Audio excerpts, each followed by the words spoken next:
Good afternoon, I'm Cadet Tatiana Stockbauer, and today I will be briefing on Operation Bobcat Lightning. Let's get right into the task org. So we are 1st Platoon, 1st Squad. Our task is going to be attack to destroy Objective Phantom, and our purpose will be to deny enemy influence on the Battalion DO. Now we're going to split this up into Alpha Team and Bravo Team. Alpha Team is going to be the main effort with weapon system of the M203, M249. They're going to be attacking to destroy Objective Phantom.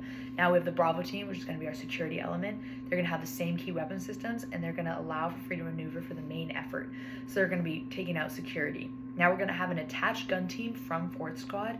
They're going to support by, their task is going to support by fire, and their purpose is going to be deny enemy maneuver in the AO. So they're going to be another kind of supporting unit offering security. Their key weapon system is the M240 Bravo medium machine gun. This is going to help us out a lot in this area. Now jumping right into the operations overlay, just to orient you a little bit, we're going to have the 37 Northing, the 31 Northing for the south, and then we're going to have the 17 Easting for the east, and then the 10 Easting for the west. Again, we're going to have the swamp in the north, just to help you out with figuring out where they are.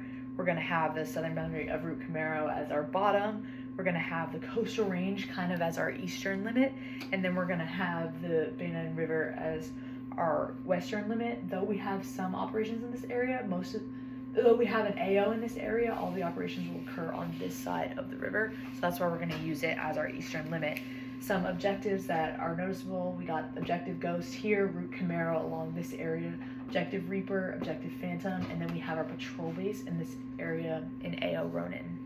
Now, some assets that the enemy is going to have in these areas: they're going to have attack helicopters near Taetung Air Base at UF 127 212, excuse me. The trigger for this is going to be the ID of friendly forces. It's going to take about 30 minutes to come into act. They're also going to have a battery of PL-66, the howitzers, and then they're going to have their mortars, which is going to be near Objective Phantom. The mortars are going to have periodic fire at around 0300 to 800 hours, 1500 to 19 hours as well. They have about 5 minutes to come into act. These are going to be super dangerous towards us, and we need to be super cognizant of them. The howitzers on a different note take about 10 minutes to respond. Again, their trigger is going to be an ID of friendly forces, which is going to be the trigger for most of these. The enemy also has a motorized platoon in 0845 to 2547. This is in the coastal region in this area. Again, the trigger is going to prevent friendly forces from advancing towards Taetung Air Base. About 40 minutes, that gives us a little bit buffer, but not a ton of time. Lastly, they're going to have some air defense.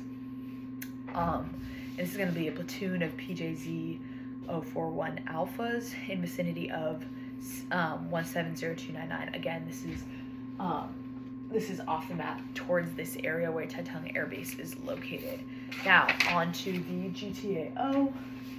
Here, just to orient you again, we have the same limits: 37, 31, and then 17 and 10 in this area. We have 3 avenues of approaches. They're all going to handrail the mountain range because we don't want to cross over. Some big obstacles to take into account: we have, again, the mountain range, and then we have the Banine River, which could be which would canalize movement. The effects on us and the enemy is mounted, so this actually helps us out because they will have more difficulty in these areas.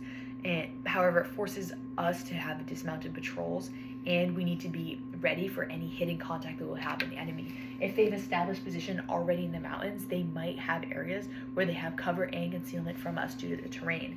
Again, we have some reinforcing obstacles, which is the limited use of wire obstacles to control and disrupt vehicle traffic. This is along probably Route Camaro and the little roads that spur off towards it. This isn't going to be a huge deal for us, but it could help us against the enemy due to the fact that they're motorized units.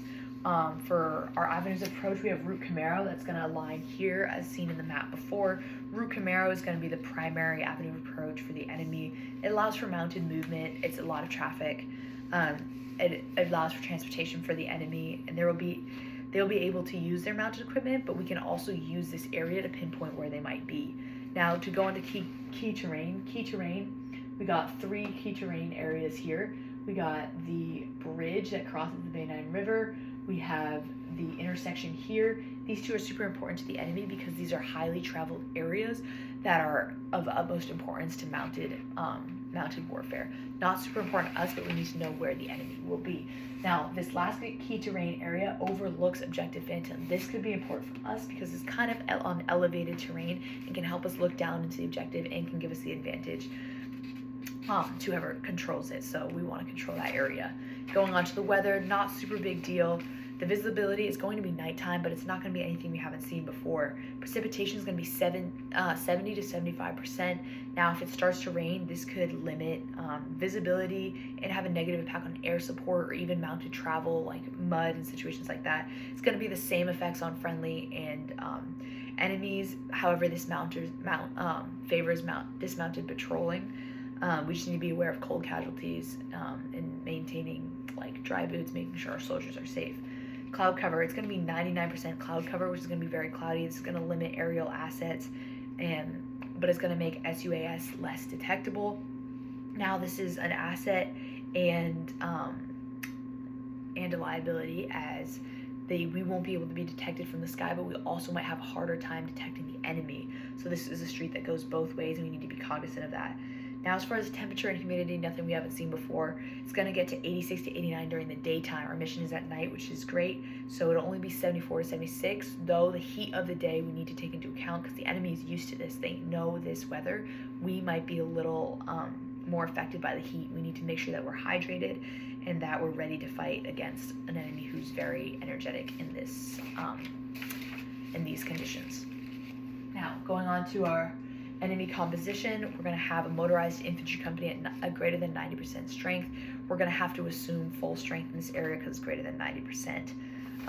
Going on to the task and purpose, we have Taetung Air Base over here, and we're going to have a platoon that's disrupting here. We're going to have our recon squad to the northeast. It's going to screen.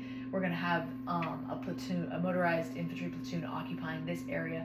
The mortar team also is going to be disrupting towards the east. We're going to have the battle position of one platoon here, and then we're going to have another disruption from a platoon over here. Going on to the platoon analysis, we have another motorized infantry platoon, obviously a piece of the company. They're going to have around 4 squads, one of them being a recon squad. So 1, 2, 3, 4. One of them's a recon squad. Their task is screening again towards the northeast.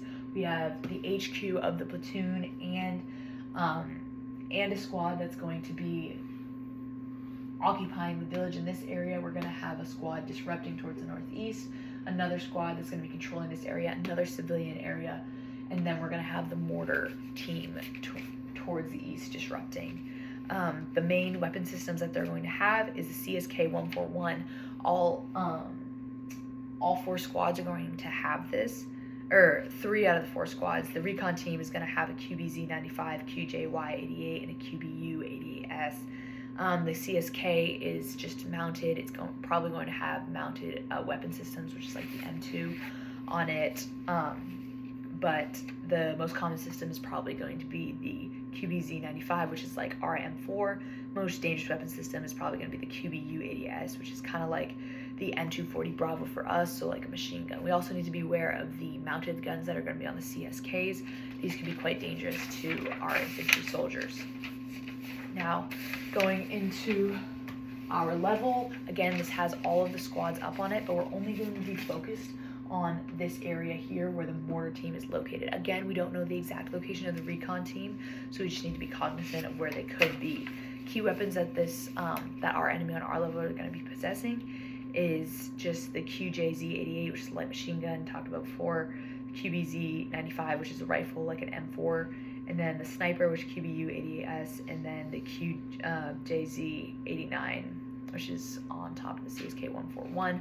They're probably going to be an Alpha team, Bravo team, and then they're going to have the mortar team, which is going to disrupt towards the east. The purpose of these weapons is the same as the M249, the M4, and then the mounted weapon and sniper rifle that we have. The main targets for the enemy, we want to target their mortar team and their QJZ-88, which is their medium machine gun. We want to target these because if we get rid of concentrated fire and the dominance that they have on the free space, that will give us the advantage and allow for freedom of maneuver. Now, targets that we don't want the enemy to hit on us. Now, this is the M240 Bravo. Now, this is our machine gun, and if we lose this, then we lose a lot of the advantage that we can have over the enemy. We also want to maintain comms. Excuse me. The enemy, our platoons, our company is already dispersed in this area, and we're trying to reconsolidate. So getting rid of our comms will be difficult, especially due to the rough terrain of this area and us not being on home ground. Now, getting into the enemy capabilities. The intelligence they have, they actually don't know too much about us, which is our asset. Element of surprise is great for us, weakness enemy for them. Movement and maneuver, active traffic on Route Camaro. Route Camaro is going to be utilized a lot for the enemy, especially since they're mounted. This is a weakness for them, although they can use it, they can transport things quickly on it. It's a weakness for them because we can see where they are on it, and they need to control the civilian population. Now, fires, they have the 20 to 40 indirect fire rounds that come from the mortar team located down here. Again, this happens at 0300 to 0800 and 1500 to 1900. We cannot be in this area during those times. That is strength for the enemy. Protection, the enemy is dispersed. This means this is a weakness and a strength. Their comms are not centralized, so communication is going to be big for them. And they have a slight uncertainty of position for us, which is huge. Sustainment, they're fresh and well equipped. They're used to operating in this terrain. This is a strength for the enemy, and we need to enter Objective Phantom with caution and the knowledge that the retaliation is going to be just as strong as the original attack. Now, command and control, they're in transition due to the air assault that we had prior, and their weakness is the main uncertainty that this has left. We want to capitalize on the uncertainty and utilize the element of surprise. Getting into the macro scale, this just shows where the mortar team is going to be placed and estimations on where the rest of the enemy is going to be located. The purpose of the enemy's mission is to establish a complex battle position in the vicinity of Donghu. They will accomplish this by blocking USF from progressing south along Highway 11 towards Taitung Air Base. Decisive to the operation is the key terrain Highway 11. They have motorized infantry units, so they need like the bridge and the intersection, which are key terrain, to pursue this mission and to establish battle positions. Also to connect the civilian areas that they're trying to control. The purpose of their enablers is to deny friendly advancement and interfere with the main efforts, which is like the mortar team and any direct fire that they may have. They want to secure key terrain. They want the civilian population controlled, and they want foreign infringement denied, so that's us. They also want their battle position to be established, and they want control over the roadways. Their main effort is going to be their 3 motorized infantry squads, and they're going to occupy infrastructure and control local civilian population. They're going to have a supporting effort of the recon squad and the mortar team. Their task is going to be recon and supporting by fire. They're going to acquire any info about us and deny enemy interruption, which would be us. Now, getting onto the concept sketch and getting onto our mission. So, 2 levels up.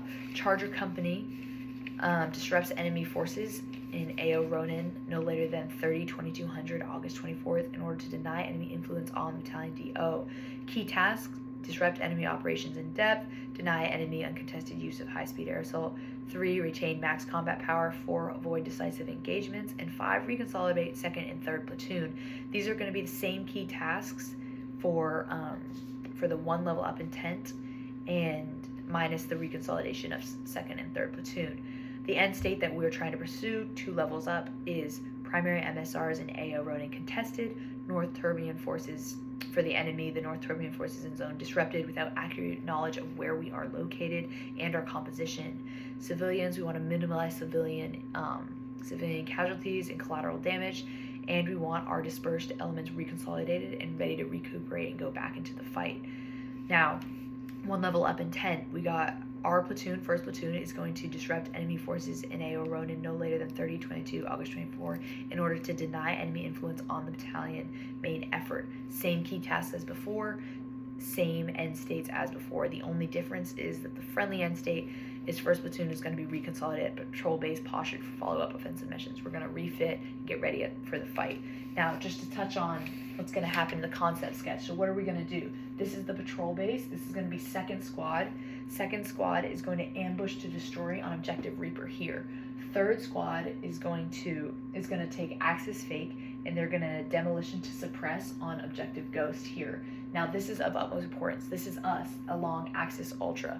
We're going to attack to destroy objective Phantom here, which is the mortar, and we want to allow freedom of maneuver for the rest of our platoon. Our mission is strictly important considering that the mortar covers the entire AO. These are the areas that we're most likely going to take. Just to orient you again, we're going to handrail the mountain, and this is the Bay Manu River on the other side, pending any questions.